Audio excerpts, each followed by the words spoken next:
৪-৫ বছর পাগলের মতো কেটেছে নোরা ফাতেহির।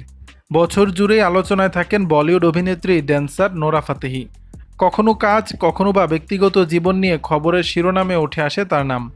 বহু কাঠখড় পুড়িয়ে আজকের শক্ত অবস্থান তৈরি করেছেন এই অভিনেত্রী।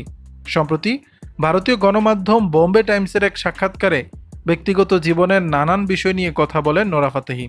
এ সময় অভিনেত্রী জানান, গত ৪-৫ বছর ব্যক্তিগত জীবনে অনেক কঠিন সময় পার করেছেন তিনি।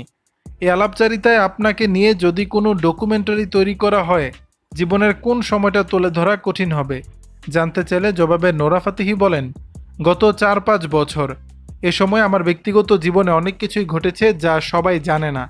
গত ৪-৫ বছর সত্যি পাগলের মতো ছিল। এই সময় নিয়ে কথা বলা আমার জন্য কঠিন। আমি যদি কখনো ডকুমেন্টারি তৈরি করতে যাই, তবে এ বিষয়ে আমাকে সৎ থাকতে হবে।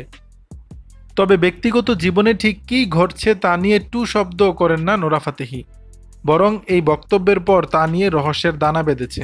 অভিনেত্রী বলেন, আমি এমন একজন যে বহুমাত্রিক, বহুমুখী একাধিক কাজ করেছি এবং একজন বিনোদনকারী।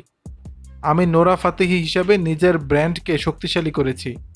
আপনি আমাকে চলচ্চিত্রে কাজ করতে দেখেছেন, গানে দেখেছেন, বিশ্ব সঙ্গীত তারকা হিসেবে দেখেছেন, বিশ্বের বড় বড় মঞ্চে পারফর্ম করতেও দেখেছেন।